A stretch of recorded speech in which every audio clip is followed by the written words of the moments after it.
Abibank mbështet këtë episod. Mua më pëlqen që të flas në këtë podcast me vajza sipërmarrëse, goca dhe gra që jo vetëm ja kanë dalë vetë, po dhe ato që e kanë patur biznesin në shtëpi dhe kanë vendosur në një moment jetës të dalin nga rreshti dhe të krijojnë gjën e tyre në treg, siç ka bërë Orgesa e Kols. Kështu të quaj unë ty. Mira, shumë faleminderit. Nuk kam më mirë se kaq. Unë mendoj që mbiemrin është rastësi, ta jep familja, nuk është një zgjedhje e jotja, por atë me të cilën ty të etiketojnë në vazhdim, është puna që ti ke dhënë, energjia që ti ke dhënë, gjithçka praktikisht. Kështu që unë jam shumë e lumtur që ti më thirrë kështu. Edhe pse jam mësuar në përditshmërinë, në fakt më thon. Okej. Gjithashtu jam shumë e nderuar dhe që jam përballë teje, sepse unë këtë që ti ke krijuar e quaj një produkt që ka një tipar shumë të veçantë që është shumë njerëzore. Të paktën unë kur dëgjoj për podcastin tënd apo më ka rënë rasti që të shoh disa prej tyre, shija që më lë është shumë njerëzore, gjithçka që po flitet këtu. Kështu që të falenderoj dhe më nderuar. E vlerësoj shumë, ka treg për normalitet, ka treg për histori njerëzore, jam e bindur për këtë. Siç ka edhe për ato gjërat e tjera. E dim këtë. Gjithsesi, ti më ke ndjekur mua për shkak të Klajdi Harunit, bashkëshortit, partnerit, shokut tënd të jetës, ta quajmë si duaj. Të gjitha bashkë ka. Është e vërtet në fakt nga Klajdi. Shumë shpesh Klajdi në moment, duke qenë se ka ato luhatjet e gjumit për shkak të profesionit, kur do të flej, ana shkokës krevatit vendos podcaste dhe shumë shpesh janë podcastet e tua, që më referon, më gjumi direkt, më referon dhe më thotë që shikoje këtë rast sepse ishte shumë interesant, do të shërbej. Praktikisht për çdo gjë që lidhet me artin dhe me televizionin, është Klajdi që mua më orienton disi, sepse mua më duket sikur ne njerëzit e biznesit na punon vetëm ajo hemisfere të trurit që funksionon për biznesin. Shaka, po kështu mendoj. Jo, dhe nuk është keq, se çdo bënim ne pa ju. Po dhe ne pa ju. Çdo bëja unë pa partnerët e mi. Do ishte fataliste, nuk do arria është e njëjta gjë edhe për ne, dhe madje mua më duket se pas kam gjetur kombinimin perfekt. Edhe pse në shtëpi kam patur një shembull tjetër, atë të dy partnerëve që kanë qenë 24 orë bashkë për shkak të puna i lidhte të dy bashkë, nuk ka patur asnjë problem, kam qenë ose më saktë jam rritur në një familje shumë të shëndetshme dhe të qetë, përpos problemeve që biznesi të sjell. Dhe nuk është se ishte në syndimet e mia, po kisha menduar ndonjëherë që partnerin e jetës duhet ta zgjidhja me domosdo të një fushë tjetër. Ka qenë thjesht rastësi dhe është shumë bukur edhe kështu. Nuk i shoh asnjë problem, madje unë jam e lumtur që kemi këtë ndarjen, si të thuash, në profesione dhe ndihmojmë njëri tjetrin në fushat e gjithë secilit. Çfarë do ishim ne pa rastësi, o zot sa të mërzitshëm. Po, shumë, mendoj që po. Ishte rastësi që ti pate iden për të krijuar, se unë kam përshtypjen dhe nuk gaboj këtu që ti je vajza e tutave të para, e streqeve të para shqiptare në Shqipëri, apo jo? Po, jam, por përpara meje, prindërit e mi në 1998 që kanë hapur të biznes, për 99-ën kanë krijuar brand, por aso kohë nuk është se mund ta quaje brand, se nuk është se nisi më shumë si tip nevoje, jo ideja për të krijuar një brand me veshje sportive vetëm për sporte elitare, profesionale, domethënë futboll, basketboll, volejboll dhe vetëm kaq, deri në momentin që un kam hyrë pjesë e strukturës të kompanisë në anë profesionale, ka qenë vetëm në këtë sektor. Në momentin që un kam hyrë, kam dashur që të krijoj diçka personale, të jap atë ide që unë kisha menduar gjithmonë se duhet të krijoja dhe se tregu t'i mungonte. Ka qenë viti 2010, ku kam qenë studente e Fakultetit të Drejtësisë, por studioja drejtësi, zemra më thoshte biznes, më rritë fort për biznesin. Zemra rritë ekonomik. Po, gjithë kohën edhe truri im projekton të biznes. Në fakt, gjatë shkollës kam krijuar atë të cilin atë kohë quaja Ola Sport. Dhe pata një dyqan me veshje sportive, vetëm për linjën e fitnessit dhe lifestyle-it. Po mira, atëherë mendoja se kisha bërë gjën e duhur, derisa kur mbarova fakultetin e drejtësisë, unë sigurisht do bëja diçka në lidhje me ekonomikun, sa nuk e mendoja fare që do ta lija me aq. Nuk e di si hyra për drejtësi, edhe si të hyra dola, vetëm me disa dije më tepër, po asnjëherë me pasionin për atë që çfarë unë po studioja. Për avokatin apo Po, për jo fare. Domethënë, unë bëra dhe Master Business Law, që lidhesh pak më tepër me ekonomikun, po prap nuk e gjeja, unë kisha qef administrimin. Domethënë, e kuptoj që brenda meje buronte kjo gjë. Dhe bëra një master për PR, Public Relation, Advertising dhe Marketing nga Universiteti Sheffieldit, që për fatin tim, në ato 2 vite ku unë kam studiuar, kishin një bashkëpunim me Tiranën, domethënë e bënin mësimin në Tiranë. Do flasim veç se për historinë tënde, po e pata një kuriozitet vogël për prindrit. Vinë nga bota e sportit që kanë krijuar një brand edhe një biznes me natyrë sportive, përveshjet sportive, apo ka qenë një ide njërit për tyre out of the blue, kur themi?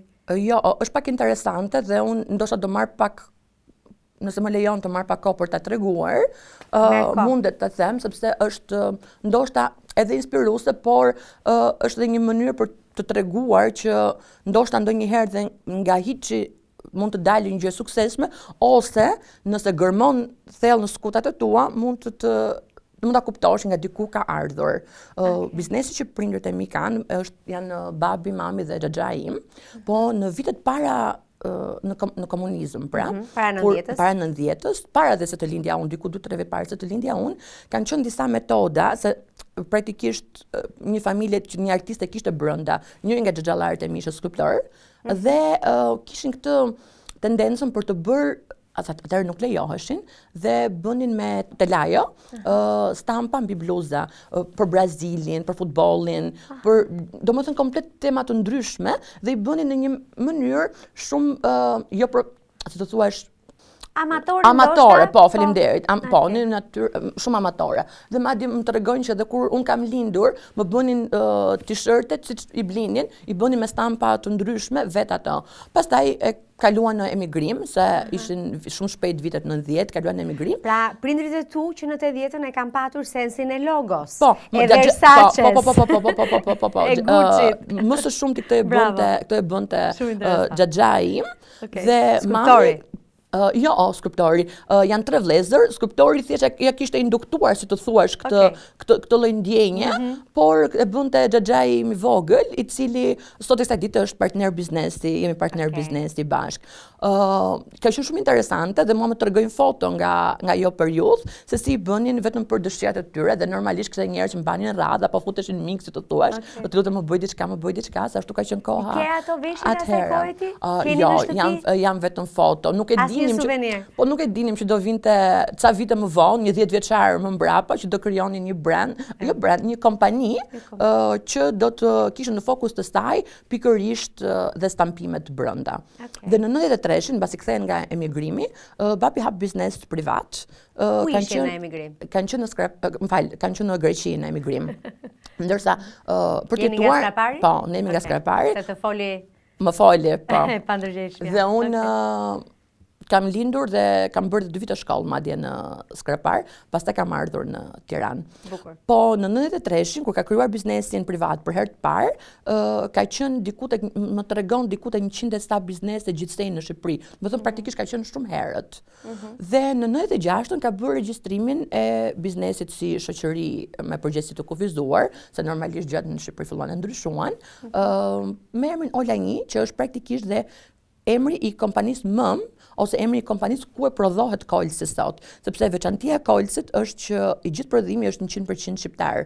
Tani nga këto që po më tregon, shumë mirë ti mund kishe vijuar të ishe pjesë e administrimit të biznesit të familjes tënde. Ajo që më pëlqen tek ti, edhe që isha entuziaste për ta bërë këtë bisedë bashkë, është se ti ke zgjedhur atë që tash në fillim të dalësh nga rreshti edhe të bësh diçka tënden.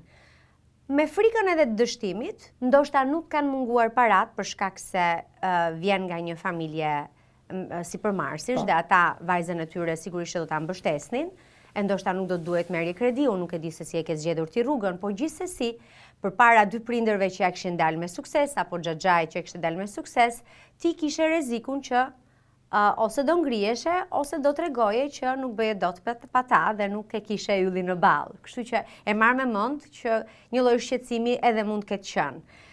Por ti e vendose të bësh diçka. Në çfarë thanash e more ti këtë vendim? për të krijuar linjën tënde, për të dalë nga familja? Mira, unë në fakt nuk kam dalë nga familja, thonë jo, sa. ta shpjegoj.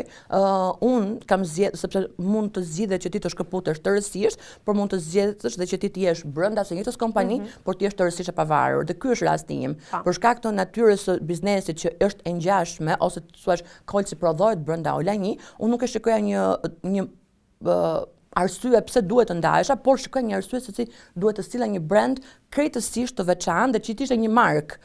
Deri në atë kohë unë kisha punuar business to business, pra, dhe tani duhet të punoja business to consumer, deri në, domethënë konsumatori të ishte blerësi përfundimtar, deri në një pikë që pastaj ti jep franchise etj dhe kalon prap business to business, por fillimi të business to consumer.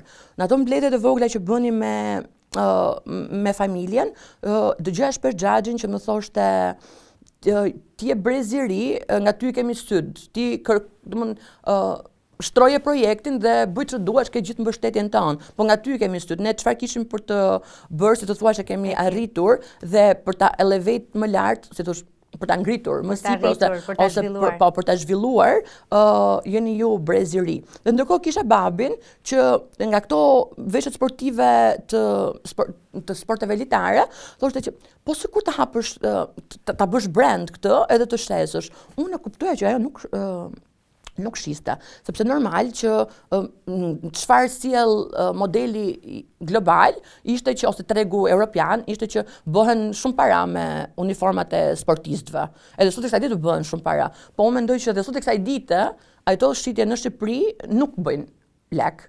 Dhe e ndjeja si diçka të tillë, por ndërkohë kuptoja të babin që kishte një vizion për një markë sportive të mirëfillt, jo vetëm për të prodhuar edhe për mos të marketuar, për ta lënë aty. Duke ardhur dhe veç nga një jetesë deri diku sportive dhe healthy, unë ushtroja, isha e vogël, edhe shkoja në palestër, ku atëherë palestrat ishin me numrat e dorës, as nuk kalonin 5 në Tiranë.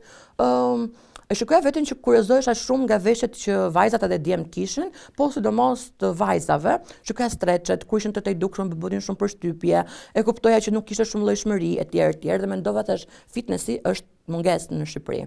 Ndërkohë dhe vetë në fundjavat apo dhe mbas ditëve, kam qenë ajo goca që preferoja gjithmonë të isha rehat edhe me tuta. Në çfarë viti e mendoje kështu? Unë e kam menduar kështu në 2009-2010, kur bëra dhe tentativën e parë për të sjellë këtë lloj brandi, këtë markë praktikisht. Dhe hapa në këtë synim që unë kisha në mendjen time, ato vizion që unë shikoja, një markë sportive e drejtuar në fitness dhe në lifestyle, që në atë kohë unë kam menduar që tutat nuk ishin tuta sportive, po ishin një qasje lifestyle e njeriut. Dhe në fakt Shqipëria e ka si kulturë mira që të veshi veshje sportive. Nuk në fundjavë më ndodh shpesh që të shoh shumë njerëz të veshur me kostume sportive, jo në vitet e tanishme, po që në fillim fare, që para 15 vitesh, do me thënë. Po, jo vetëm pas pandemisë. Pandemia e shpërtheu atleten dhe tutën dhe leggings edhe streçet, por në fakt ne kemi patur gjithmonë në fundjavë jemi veshur, unë kam foto nga rinia ime që jam me Adidas, me Nike, që janë kudo me tuta. Dhe një mikeshe jona që vinte dhe jetonte në Francë, i bënte shumë përshtypje se thoshte që kjo gjë nuk konceptohet në Paris. Është ndar me qytetet, dhe me shtetet botës. Atje nuk dalin, thoshte, me komplet sportiv, përkundrazi vishen bukur. Është e vërtet që në Europë unë e vër shpesh në udhëtimet që bëj dhe kuptoj dhe kur mendoj për treg ndërkombëtar, janë disi e qartë se kush e kanë, cilat vende po e duan sportiven. Po për çfarë brendi është Kolsi, për çfarë përfaqëson Kolsi dhe fryma që ne kemi sjell në Kols, unë mendoj që LA dhe New Yorku janë perfektet për të qenë pjesë e super treg. Super treg, po. Nëse do na L'Oreal dhe Lululemon. Çfarë mendon ti për Ailon dhe Lululemon? Mua më pëlqen Lululemon më shumë, më duket e ka prishur pak cilësinë, ka qenë më mirë para pandemisë, po kam shumë gjëra nga Lululemon. E kam dëgjuar të prishet cilësisë mbas pandemisë, jo vetëm për Lululemon, por edhe për shumë brende tjera dhe luxury, madje të brendeve elitare. Se ka ndodhur kjo? Me që jetë e fusha jote. Unë në fakt nuk është e kam një të dhënë, sepse neve para disa kohësh sidomos për markat italiane, prodhonim në Shqipëri, ka qenë fasoneri që prodhonin në Shqipëri, po tani është duke u larguar ajo pjesë e tregut, duke qenë se është rritur kostoja e punës shumë me punëtorëve, dhe nuk është se e kam një të dhënë që të them është profesionale kjo që unë përgjigje unë po jap, po ndonjëherë mendoj dhe mos është mindseti njerëzve që u duket sikur ka ndryshuar diçka me pandeminë, sepse logjikisht nuk ka arsye pse duhet të ndryshojë. Përveç rritjes së lëndës së parë, që është rritur kudo, lënda parë ka një çmim shumë të lartë dhe mbase këto brende mund të kenë bërë kompromis me cilësinë për shkak të çmimit. Këtë do thoja, që ka mundësi që për shkak të rritjes së çmimit brendet kanë menduar për veten e tyre dhe kanë ulur cilësinë? Shiko, ka mundësi, po kjo nuk është shumë vizionare si zgjedhje, por nëse jeni në nivelet e brendeve siç është Lululemon, Alo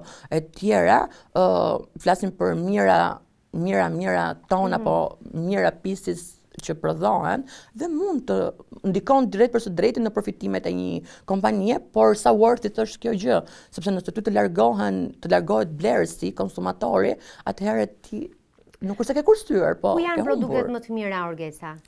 Për cilësi, flasë apo bën krahasim? Italia mendoj që duhet i ketë të mira stofet, copat, materialet.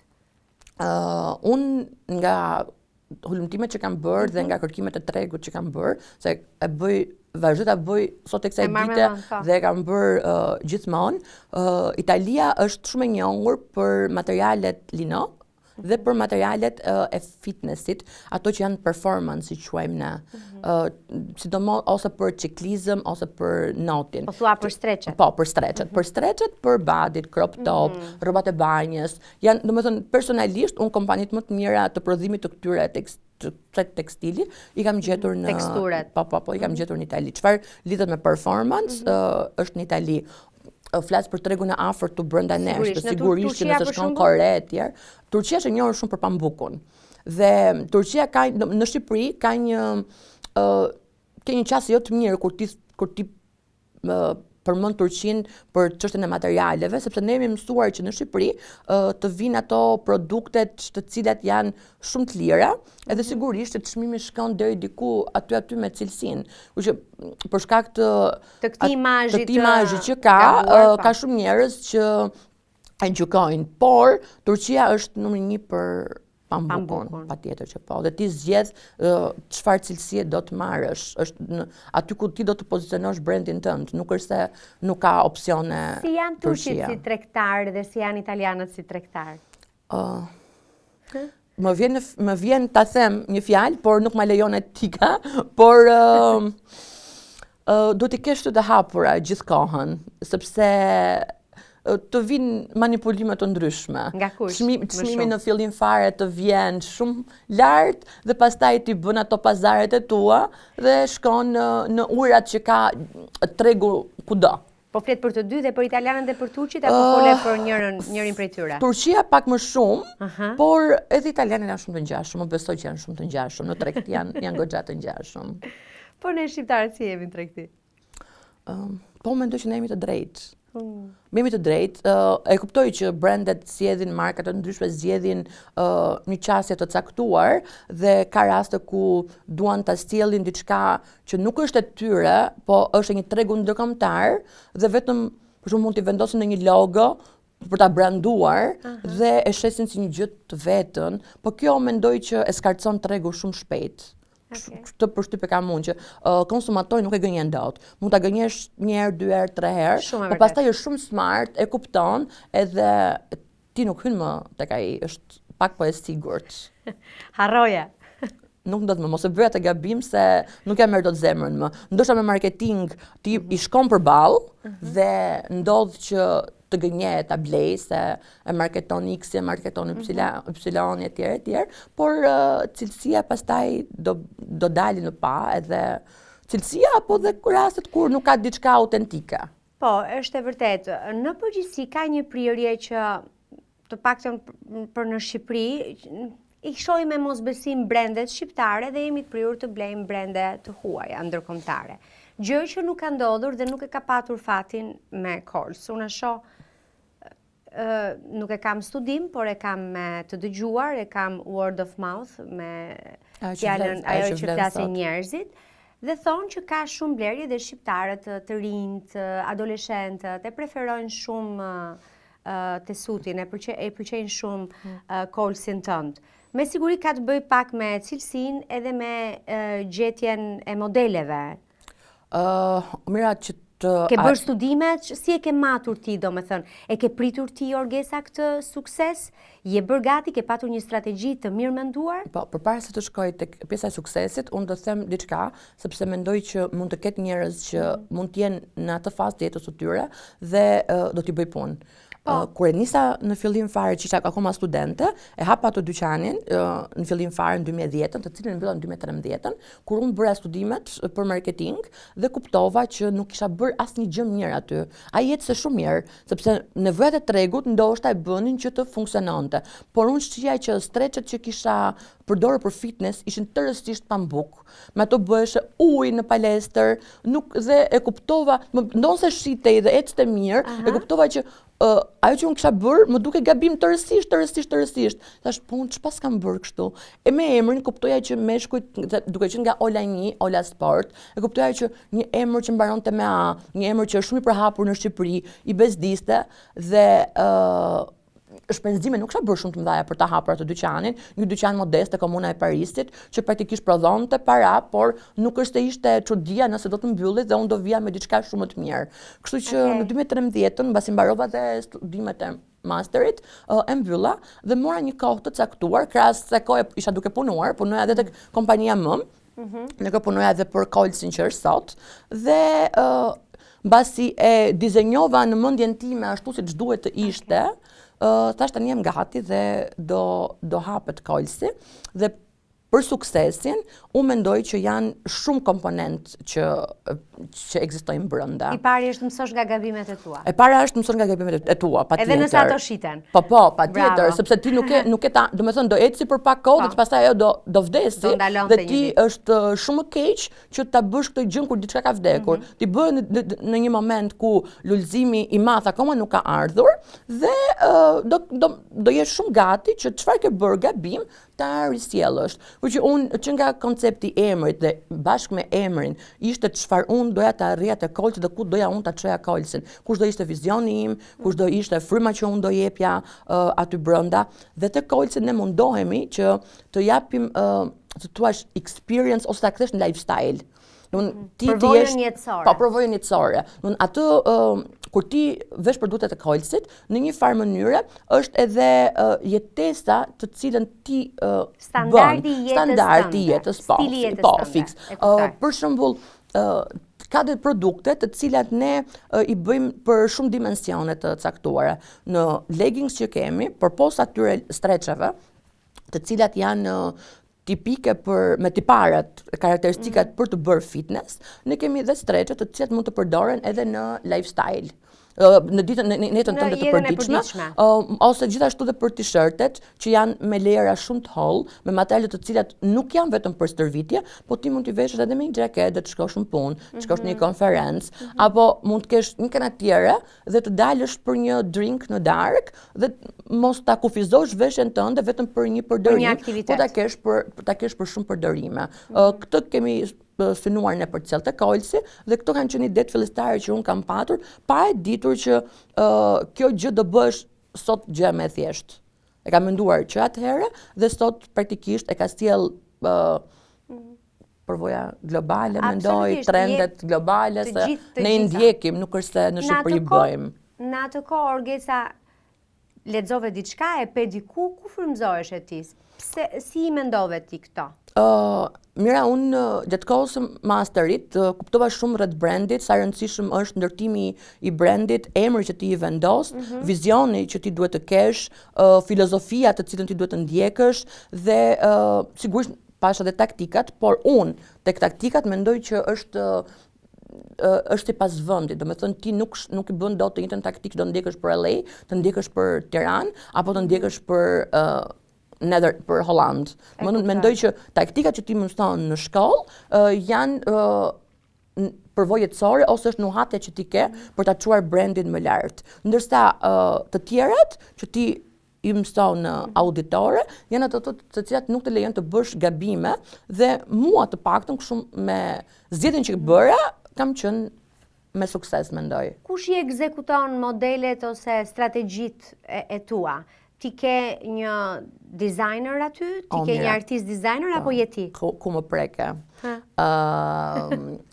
Mbrapa, domethënë për te shtyllës së investimeve që kanë qenë në Kolç, që kanë qenë babai dhe Xhaxhi, personi më i rëndësishëm për Kolçin është mami im, jo se është mami, por për faktin se ajo ndjek të gjithë linjën e prodhimit dhe procesin e prodhimit dhe është pika më e fortë mendojnë që Kolçi ka prapa kuintave, sepse njerëzit shohin marketingun, shohin ato çfarë vjen, por për ta realizuar këtë në mënyrë perfekte, që të vinë prerjet perfekte, që ai hudi mos të rri si një brendi të zakonshëm, por të rri në trup ashtu siç duhet dhe të vinë prerjet fix sipas natyrës së produktit, të gjitha ato i bën mami, edhe është personi më hardworking që unë njoh, sa shpesh herë më vendos dhe mua në siklet, tani e shoh nëpër dreka familjare, e kam mendje të ChatGPT-a, i them çfarë bën? Po e kam pyetur për një model, për diçka, do të thënë vazhdon sot e kësaj dite që të mësoj dhe vazhdon sot e kësaj dite që dhe mbas dite mos të shohi telenovelat apo diçka që mund të bëjnë mosha e saj, por vazhdon shikon, studion, ka një Instagram të saj që nuk poston kurrë dhe e ka vetëm për të parë se çfarë trendesh dalin, çfarë makinerish dalin, çfarë qepje re ka dalë, dhe kjo ka qenë fati më i madh i imi. Nuk kanë qenë parat të cilat është hapur biznesi, po ka qenë pikërisht eksperjenca e punës, ajo që më ka bërë që unë të kem sukseset e para këtu ku jam. Ç'të ndodhte me mamin, Mira? Si ka emrin mami? Majlinda. Edhe i kam një bord shumë të madh madje, sepse më thot shpesh kur mërzitet, më thot kam ndikur ëndrrën tënde, thot. Kjo është ëndra jote. Kur i them për një gjë për Kolçin, po është ëndra jote, nuk është ëndra ime. Se mendoj si çdo prind i asaj moshe ka patur qefshë të krijojë një linjë për femra pak më ndoshta domethënë me qasje pak më klasike, edhe unë e kam marrë aq shumë kohën për Kolçin sa nuk e bëri asnjëherë këtë. Edhe kur unë tentova në 2020 ta krijoja, prap i vura madje emrin Mailin për të sjellë diçka të ngjashme me mamin, por ndërkohë që t'ishte një emër që unë mendoj që për femra do shqiste shumë, po e lash për gjysmë, Mira, ndodh që dhe lë për gjysmë gjëra sepse nuk e sakrifikoja dot Kolçin për të bërë atë gjë.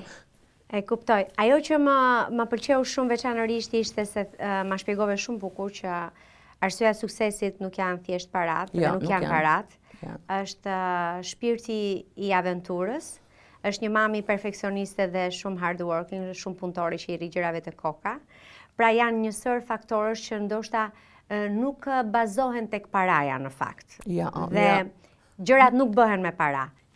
Para duhen, por nuk realizohen gjërat e mira thjesht me para. Unë do të them, për hapjen e Kolçit nuk janë vlera monetare, ka qenë shumë e vogël.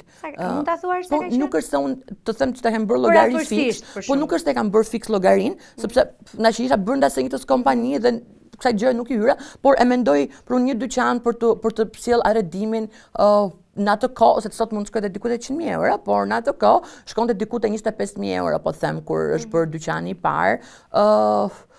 Dhe po mendoj diku tek plus minus, ndoshta tek 50.000 euro, por që ti nëse je një vajzë e cila ke punuar në jetën tënde, ke disa kursime me kredi, mendoj unë që mund të dalësh. Paktën tek Kolçi, suksesi nuk ka qenë tek pjesa e parave, sepse mendoj që nuk janë përdorur shumë para në fillim fare për të sjellë Kolçin. Ajo e cila ka shumë rëndësi, patjetër që janë disa faktorë, por një është materialet të cilat i zgjedh, procesi punës, ku do ta realizosh të proces pune, sa aftësi ke, sa koleksione përpara vendos ti përpara sa të dalësh në prodhim, është një network shumë i mirë që të suporton nga mbrapa, një shoqëri pra që në fillim fare të jep dorën për të ngritur lart, sepse gjërat nuk është se bëhen gjithmonë vetëm, ti ke nevojë për një suport. Asgjë nuk bëhet vetëm. Ose në rastin po unë mendoj networku për mos harxuar një buxhet të madh marketingu dhe pastaj patjetër që është marketingu. Çfarë ndodhte me mamin, duke qenë profesioniste dhe ndoshta ndonjëherë në punë nuk të rastis që ato të cilët ti punon të jenë gjithkohon të vazhdojnë jetën si të thuash me ty. Ose kur kishte raste që duhet ta çonim jashtë kompanie për të zhvilluar një model etj, mami direkt, se normalisht ajo bën perfekt atë që di të bëj. Dhe pjesën tjetër ngelet në dorën time. Më thoshte, po jo, nuk e jap këtë se po na e morën këtë modelin e dalin. Mami, po t'ishte çështja se do bëheshin kaq të suksesshëm njerëzit vetëm sepse do merrnin një model. Nuk është forma për mbajtje. Nuk është patjetër, apo tjetra, nëse ti je një person me një audiencë të gjerë dhe ti mendon që të bësh një brand, nuk ka rëndësi në çfarë fushë ti e bën në veshje, e bën në kozmetik, e bën në podcast apo kudo qoftë që ti mendon se mund ta bësh, nëse mendon që ato njerëzit të ndjekin ty, ato followers që ti ke, do të blinin çdo gjë që ti do bëje.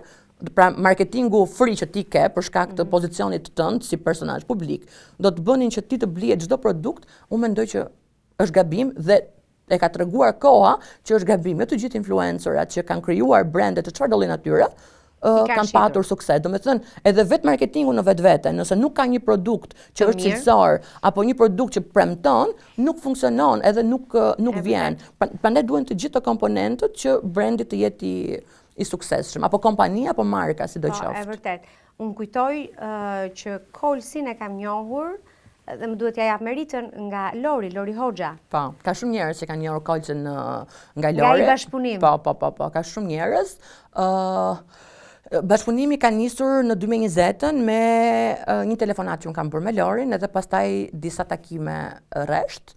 Unë jam shumë e lumtur që Lori e pranoi në atë kohë bashkëpunimin dhe madje ishte entuziaste për faktin se po nuk e pranojnë takimin e parë, e pas ka pranuar në disa takime rresht. Apo ja? Po nuk është se ishin shumë, domethënë takimet më mbrapa ishin për arsyen e thjeshtë, po të detajeve. Por në fillim fare nuk kemi bërë asgjë në tavolinë, kanë qenë propozimet në tavolinë dhe pastaj kemi diskutuar me emailën nëpërmjet asistentes së Lorit etj për të vendosur, por nuk është dhënë poja që në momentin e parë. Ose ti thua është bërë aprovimi që pranon që të bëj një bashkëpunim, por kushtet e kontratës, se si çdo rast, si çdo negociat ka kushte, janë vendosur më mbrapa. Gjithsesi ne kemi bërë shumë shpejt, nga momenti që jemi takuar deri në momentin e daljes në treg ka qenë vetëm një muaj mira. Ka qenë shumë shpejt për daljen në treg. Unë jam shumë falenderuese që e ka bërë atë zgjedhje dhe e di që ajo është falenderuese se e ka thënë në shumë mënyra të saj falenderimin për bashkëpunimin që kemi patur me Kolsin. Unë isha e lumtur për pjesën që po vinte për herë të parë në Shqipëri një bashkëpunim i kësaj natyre.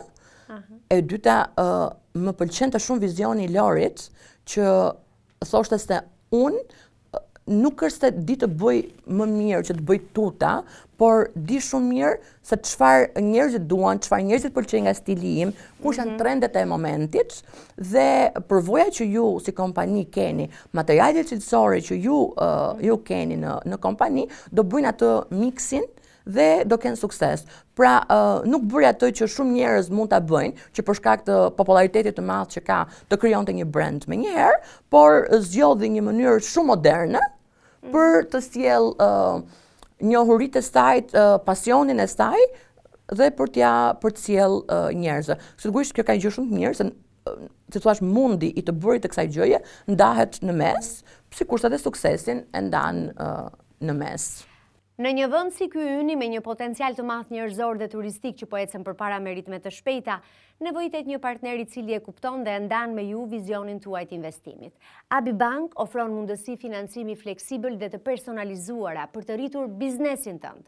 Abi Bank mbështet gazetarin e mirë, por edhe njerëzit e mbar punëtor, puna dhe mundi të cilëve nxit progresin e biznesit dhe të Shqipërisë.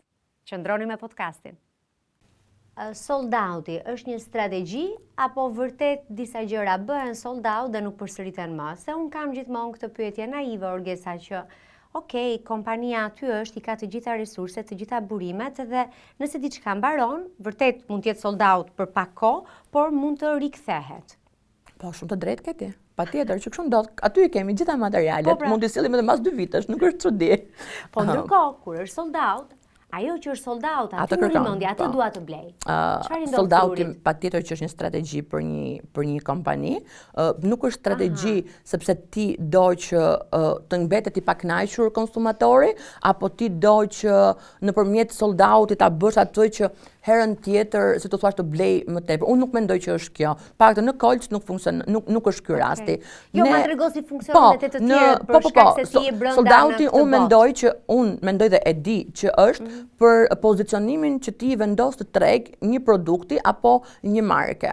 Pra, nëse ti një produkt e bën të prekshëm dhe ta marri kushdo person, apo ta marri, po them nëse një produkt, apo një ngjyrë, apo një model, ty ta kërkojnë 10.000 veta, apo 20.000 veta, nëse ti e ofron këtë produktin të 20.000 personave, atëherë ti do të sjellësh një saturim, një ngopje të tregut, një saturim të tregut dhe do ta gjesh gjithkund. Kështu që mbase duhet të bësh Një lloj ndarje, ekonomizimi. po, një kategorizim të caktuar.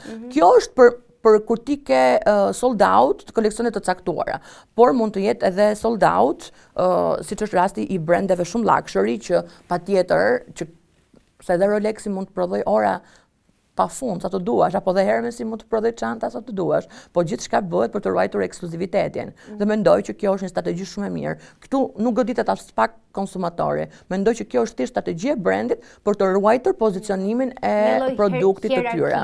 Patjetër që po. Shiko, unë ka raste ne dalim sold out me produkte dhe patjetër që materialet i kemi në magazinë dhe mund t'i prodhojmë. Por dhe për ne është e njëjta gjë.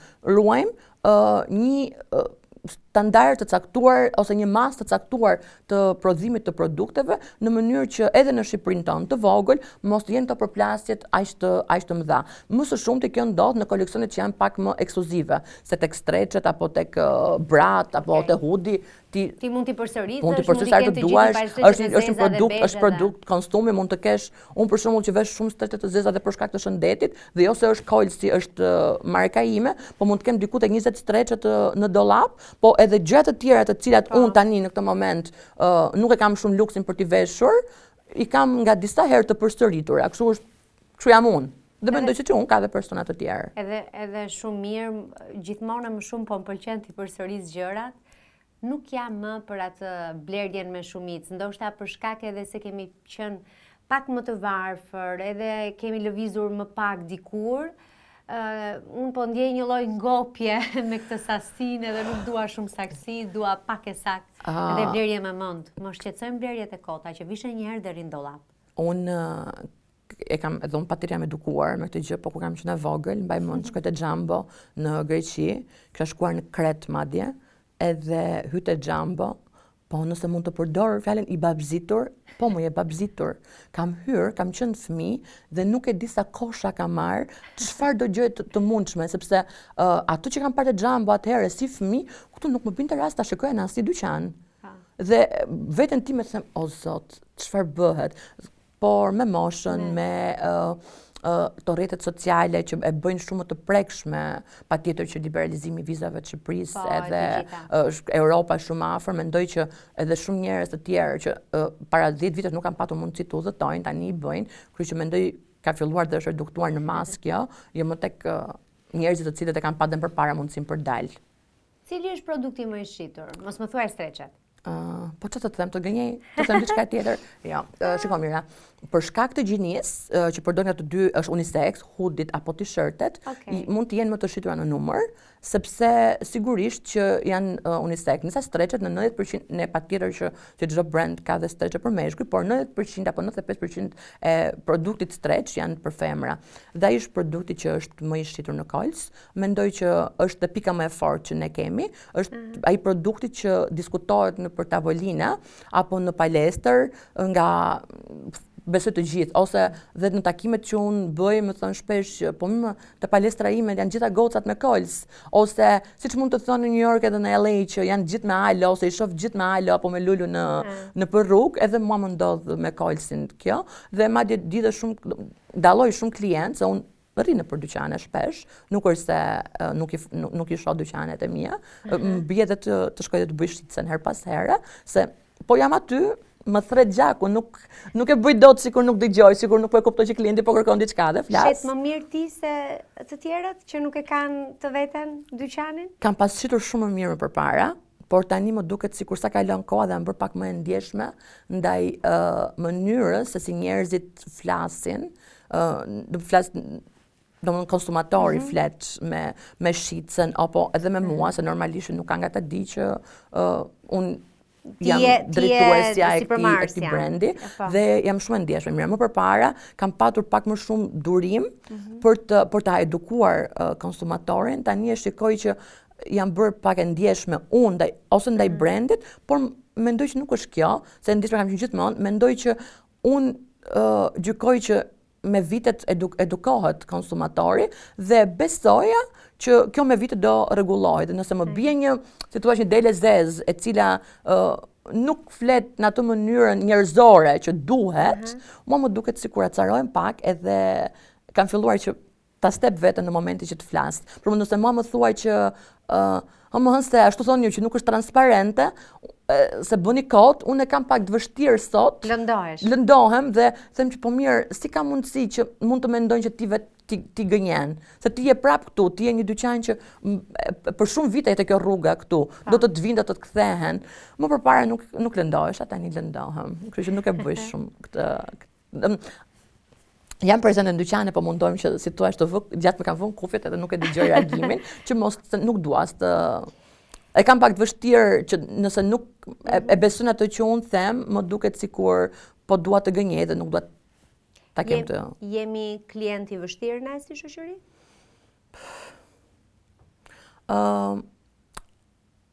Mendoj që ka ndryshuar dhe jemi edukuar.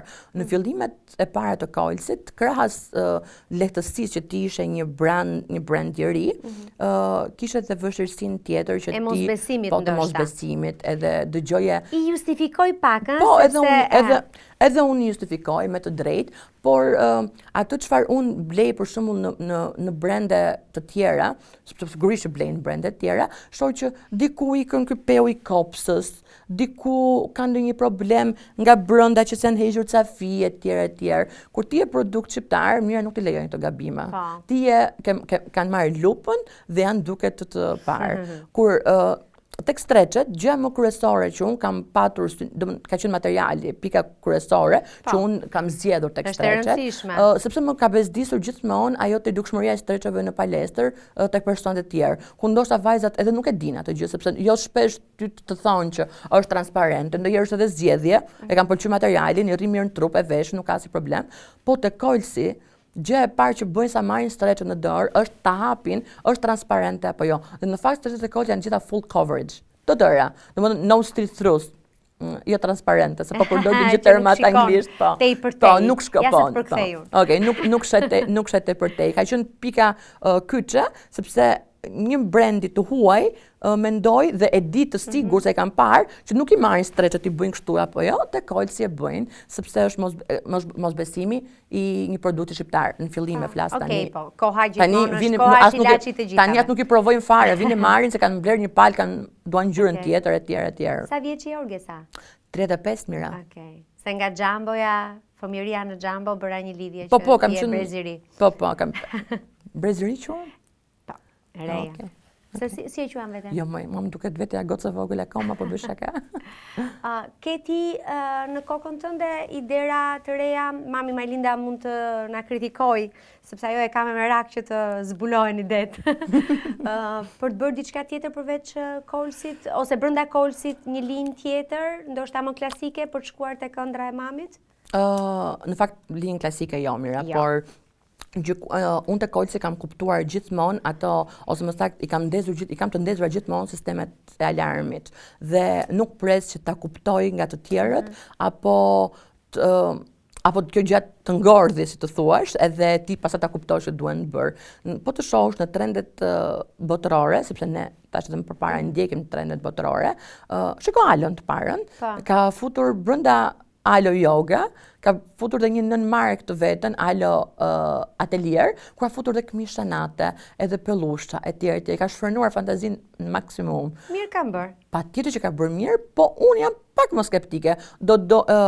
Preferoj që në Kolc të jetë, si që është bërë dhe në ditët e sotme, lifestyle-i dhe sporti të shkrien të rësisht. Ti do të rish aty. Po unë duhet të rria aty dhe, por vetëm të dalësh pak vetëm nga komfort zoni i sportives, por të jesh edhe në atë rehatin e lifestyle-it. Dhe ndryshimet që po bëjmë së fundmi, sepse bëjmë 10 vjet këtë vit, janë në një pozicionim produkti që të jetë edhe në, si të thuash, street style, ose të jetë, fix termi përdorur është lifestyle. Këtë kemi ne si vizion tani për të shkuar dhe për t'ia treguar konsumatorit që unë në fakt po e them për herë të parë. Mendon që do rezistoj ky stil të veshuri, ky stil jetese me streqe, me tuta, nuk është se do vi diçka tjetër, nuk kam idenë çfarë mund të vi, po unë patjetër që mendoj që do rezistoj, sepse gjithmonë rehatia dhe komoditeti janë ato të cilat i rezistojnë kohës dhe nuk kanë ardhur me një qëllim të caktuar që njerëzit edhe mënyrën e jetesës sot po e bëjnë shumë komode dhe shumë praktike dhe kjo do reflektohet edhe në veshje, kështu që mendoj që do vazhdoj gjithmonë. Ne për Kolcin kemi hapur një bar të vogël që është Juicery and Treats, ku kemi dashur që të vazhdojmë atë idenë e experience brenda Kolcit. Keni futur nutricionin, ushqimin e mirë, të shëndetshëm. Po. Do të thënë produktet që janë pa gluten, produktet pa sheqer të shtuar, etj. Kjo është një gjë shumë e vogël dhe më tepër ka qenë për t'i vënë atë pikën mbi i, si të thuash, asaj prekjes dhe brandit i cili ty të ofron disa gjëra bashkë, por që janë në thelb të gjithës është lifestyle-i yt. Në fillim e përmenda Klajdin, se ai është bërë shkak që ne jemi në këtë episod, në fakt. Ti je edhe mami i një vajze të vogël, Lea? Hea. Ku ka hë brenda ka diçka timen. Okej. Hea, shumë bukur. Ka një kuptim të veçantë apo është një krijim? Jo, ka kuptim. Kur isha shtatzan, bisedat me Klajdin ishte edhe herët, madje në fillimet e shtatzanisë. Isha nuk zjemi për emrin, i thash, mbase i bjem, po jo, nuk do zjemi, dhe zgjodhëm, në moment, hapi disa emra, as nuk ishim nërmend që shikonim atëre për emra, hapi disa emra dhe veçuam ja 5-6, dhe ngecëm tek emri Hea, është emër korean, hymë pram shpjegimin e emrit, në anglisht është Grace, dhe me thënë hieshi. Po nuk është se e vendosëm, ishim kështu e kishim as në mëngë, po vazhduam, edhe sa më shumë kalonte koha, kalonte, ne ngelim të Hea, nuk na pëlqente asnjë emër tjetër, nuk shkon asnjë emër tjetër. Po unë jam gjatë gjithë shtatzanisë kam qenë pak e kujdesshme për të bërë gjërat para kohe, edhe nuk është se e flisja dhe ai respektonte këtë dëshirën time për t'i bërë gjatë situatës në kohën e duhur. Është një supersticion që duhet respektuar në shtatzani. Unë nuk është një supersticion, po e kisha frikë, sepse thoya që është si çdo gjë tjetër që ti bën në jetë, ti nuk e di se çfarë të ndodh. Kështu që ta vazhdojmë të shtatzanin dhe kur bebja të jetë pranë nesh, vendosim për gjë. Kam qenë më tepër e kujdesshme se sa supersticioze. Dhe në fund fare pastaj. E ke këtë edhe në biznes? Po e kam, Mira, me thënë të drejtën, shumë e kujdesshme jam, nuk i marr gjërat for granted. Asnjë gjë? Jo, nuk i marr for granted, jam shumë e kujdesshme. Kështu ke qenë, është çështje natyrës apo ja ke mësuar vetes? Mendoj që është çështje natyre. Karakteriale. Po, nuk është se ka të bëjë me ndodhi që të më ketë ndodhur diçka dhe unë të kem marrë këtë vendimin. Jo, mendoj që është thjesht brenda meje kjo edhe. Ky është sezoni 5 dhe unë kam takuar shumë supermarkets dhe njerëz që kanë patur sukses. Dhe një gjë e përbashkët e të gjithëve ju, dhe gjithë atyre që ja kanë dalë dhe kanë patur sukses me gjën që kanë krijuar, me biznesin që kanë krijuar, është se nuk kanë zgjedhur vetëm njërën, pra ose kalkulimin, ose kujdesin, ose guximin, apo parat, apo tjetrën, por se kanë gjetur kohën e duhur për të bërë secilën. Pra të mos ngatrosh, ka një kohë për guxim dhe ka një kohë për kalkulim. Ti duhet të kesh nuhatje. Nuhatja. Dhe edhe tek bashkëpunimi që kam bërë me Lorin për shembull, ka qenë shumë nuhatje. Ajo dëshira që unë pata, ishte domethënë më erdhi së brendshmi që duhet të bëj diçka të tillë. Inshallah Lori po pranon. ka menduar në atë kohë. Inshallah pranon se ka për gjën një super arritje mendoja dhe nuk hezitova fare për ta kontaktuar. Për ta kontaktuar. Jo, vetëm. Jo, nuk jam pat shoqe Lorin, ka qenë shoqe klase me tim vlla dhe e dëgjoja shpesh, shikoja patjetër në Instagram sepse mendoj që sot Instagramit i mungon një Lori. Kështu e mendoj dhe besoj që nuk jam e vetmja. E shikoja nga jashtë, patjetër që në rreth të përbashkët ishim shumë mirë të Lori e një të Kolsen, por jo, i kam bërë telefonat me Ledioni me Lorin dhe u komunikuam, arritëm në atë që sollëm. Shkojmë prapë tek familja, tek Hea dhe tek Lajdi. Si bëhet biznesi kur bëhesh mami? Se kuptova që deri diku je bërë më ndjeshme ndaj klientit kur do gjon diçka që kjo është dhe pak mund të ketë një lidhje, ndoshta unë po bëj deduksion, por mund të ketë një lidhje me mëmsinë, se njeriu fillon të bëhet pak më i ndjeshëm, po padyshim sidomos me moshën do vazhdosh të bëhesh dhe më i ndjeshëm. Po e kam kuptuar këtë, po e kuptoj dita ditës. Ke një këtu që është një dekadë mbi ty. Po si ka ndikuar te ty në biznes fakti që ke familje, që ke një partner që të stimulon, të nxit, të është artist, merr dhe kitarën ndonjëherë dhe këndon. Po, unë jo për klishe, se besoj që kushdo që ka një partner do thotë që është mbështetja ime më e madhe etj, por në fakt raporti im me Klajdin për sa i përket Kolsit është shumë i lidhur, se ai është mendoj fansi numër 1. Ka aq shumë veshje Kols në dollap, mund të them 90% e garderobës së tij është Kols. Sa dhe bluzat që veshin me çunat me thridocat për kur këndojnë i kanë Kols. Kështu që mendoj që 90% e garderobës së tij është e Kolsit, madje ankohet shpesh mira se do të m'kapi, thot kur kemi qenë të dashuruar, ma sille koleksionin një vit përpara, që kur e krijonin ato gocat, ma sille koleksionin. Tani edhe këto që dalin në shitje më thonë, lëre le të shitet, kështu që ka shumë ankesa dhe i ka realit se të lutem i them, po e shoh që e do shumë dhe më duket sikur ndonjëherë ma merr dhe mua atë dashurinë që ka për Kolsin, më duket se po e do ti Kolsin më shumë se sa e dua unë. Pa i jep një prekje shumë artistike. Kur unë shkoj dhe jam Mani Orientit, më sill me këp në tokë, dhe më thot, po mirë se ka dhe këtë, po këtë ndjenjim, po kështu, dhe më bën që në vendimet, po në projektet që unë sjell te Kolsi, të ketë edhe pak frymë artisti brenda. Më ndihmon kjo, shqyr Zotit, faleminderit se unë nuk e kam patur këtë artistën brenda meje, të jem e sinqert. Kam qenë më tepër që ndiqja filozofi të caktuar apo ndiqja rrugën për të shkuar tek ajo që unë doja nëpërmjet vetëm punës. Kështu që e falenderoj shumë që artistën ma thret her pas here. Është, si mendon ti, është më bukur, është je më i lumtur po ti je artist? Mendoj që po, shumë e lumtur jam. Edhe kur ndonjëherë që jam e mërzitur, se jam e trishtuar, e gjen mënyrën perfekt se si të bëj që ta kaloj atë gjë. Mund më duket sikur kur jeton me artist ke shumë qetësi. Të paktën me mua kështu ka ndodhur. Edhe në karakterin tim madje më ka bërë pak më të qetë. Se besoj dallohet që jam pak natyrë që kërcasi pushka jevgu, do thëja unë në gjuhën popullore, po më duket sikur Klajdi ma ka qetësuar këtë gjë shumë. Mëmësia po edhe ndikimi i Klajdit besoj që ma ka ndryshuar. Ose unë ndjej që ma ka ndryshuar. Nuk e dallova atë që the ti. Nuk dallohet, sa mirë. Po dallova një lloj zhive për gjërat e veta, kështu që je okay, je në rregull, aq më tepër në sipërmarrje, po kudo në jetë duhet me qenë i fokusuar dhe shumë zhiv. Ka shumë rëndësi. Jeta nuk është bërë më e lehtë, edhe pse na duket ashtu, përkundrazi.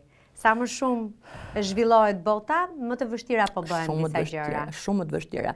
Për të thënë për Hean, shkoj mira, në 2 muajt e parë të lindjes së Heas, unë nuk kam kaluar fazë postpartum në fakt. Po ta kisha kaluar do kishim diskutuar, por mendoj që biznesi nuk më ka lënë, se kam qenë e fokusuar te goca dhe pjesën që më ngele pak kohë për të mendoja për punën dhe mbase e kam kaluar lehtësisht. Por i thoya këdo që kisha afër, i thoya në ato muajt e parë, më jep të hap 10 dyqane tani në moment dhe po u ankova, mos më thënë që në emër, po këtë gjë nuk po e bëj dot. Mësia është më e vështira në botë. Wow, më e vështira në botë. Thoya, po si nuk ma keni thënë që është kaq e vështirë? Po që kam ankuar kot për punën, për orët pa gjumë për dalë koleksionet apo për çuar furnizimet, ku di unë çdo gjë që lidhet me biznesin. Po shumë e vështirë. Po kjo aq që aty 2 muaj sa I mora dorën, edhe pastaj thash vetes time, moj Orgesa, sa miliona nëna kanë bërë fëmijë për gjithë botën, ti pse po bëj sikur ke shpikur rrotën. Kështu që futju edhe punës, edhe gocës, bëj çik balancin në jetën tënde, edhe ta shohësh që nuk është se janë gjërat aq shumë të vështira. Dhe fal Zotit tani I kam kaluar ato 2 muajt e parë që më dukesh sikur që gjë më e vështirë. Super. Më vjen shumë mirë. Faleminderit shumë Orgesa për këtë episod. Të falenderoj dhe unë, Mira, ishte shumë kënaqësi dhe shpresoj dhe uroj që nga gjërat që unë kam treguar sot të ketë vajza të reja, të cilat të bëjnë gjëra të bukura dhe me mend në kokë. Një këshill që do t'ju jepja. Këshilla ime është që mos të ndjeki vetëm trendin e momentit, po të shkojmë për te trend të momentit, mos të bëhen kopje njëra tjetrës, por brenda vetes së tyre të kërkojnë për diçka e cila mund të sjelli jo diçka të re, se jo domosdoshmërisht të sjellë të re, po ta sjellin në mënyrë më të përsosur ato që dikush tjetër mund ta bëjë. Mua më pëlqeu jashtëzakonisht ajo që ti the që kur kisha dyqanin dhe gjithçka po shitej, por unë nuk besoja tek ai produkt sepse nuk ishte cilësor ashtu siç do duhej dhe nuk u mjaftova me shitjet, por I vura Chelsea dhe riktheva me një cilësi tjetër sepse asgjë nuk kam lënë panair në botë pa parë edhe që të sillet gjën e duhur në Shqipëri. Se gjithë çështja ishte tek cilësia e produkteve, që nuk ishin të përshtatshme për atë brand që unë kisha futur. Do të kërkoj njeriu gjithkohën. Unë thash faleminderit, po të entuziazmon sipërmarrja, ideja e fitimit. Si është tek ti ideja e fitimit paras? O, Mira, shiko, unë me parat si kam marrëdhënie mira fare, sepse I shoh vetëm në statistika, në raporte, vetëm për këtë më intereson. Mua më intereson që janë shitur kaq produkte, kemi arritur të shesim më tepër produkte se vitin e kaluar, ti shoh ato shifrat që janë të vendosura aty dhe patjetër që me sukses, nëse nuk janë me sukses, nuk është se besoj se ka njëri që janë lumturi, por para në vetvete më bie që nuk e prek asnjëherë. Ma prek vetëm stilolapsi, ma prek kompjuteri, ma prekin gocat e financës, edhe besoj babi që I prish me domendje për të çuar për bizneset të tjera. Unë nuk Ti nuk e shpenzon para, nuk je njeri, nuk po them, është normale, është krejt normale edhe ti dorëzohesh disa vaniteteve të vogla edhe të japi një lloj kënaqësie, të argëtojnë. Po e shpenzoj. Domethënë, mendoj që raportin me paranë e kam që më shumë e zotëroj se sa më zotëron, po ato blerjet që bëj, e di, edhe kur e teproj me çmimin e një produkti, se unë jam edhe e fushës dhe e di se sa e ka koston ai produkti, por kjo gjë nuk më trëm fare dhe nuk më bezdis, sepse mendoj që janë ca kënaqësi në jetën e njeriut, që dikush I bën në disa sektora apo vende të ndryshme dhe disa I bëjnë tek veshja apo tek një aksesore etj. Jam e kujdesshme shumë. Me aksesorët e kam më tepër marrëdhënien, me veshjet mbase jo, sepse më shumë në garderobën time është kolsi, por edhe për faktin se mendoj e vesh një herë që nga dollapi se zor ta veshësh më, ndërsa aksesorët kanë pak më tepër gjatësi, po. Kujtojmë ne. Po kanë një gjatësi, po. Orgesa e kolsit, shumë faleminderit. Faleminderit, mira e podcasteve. Abi Bank mbështet këtë episod.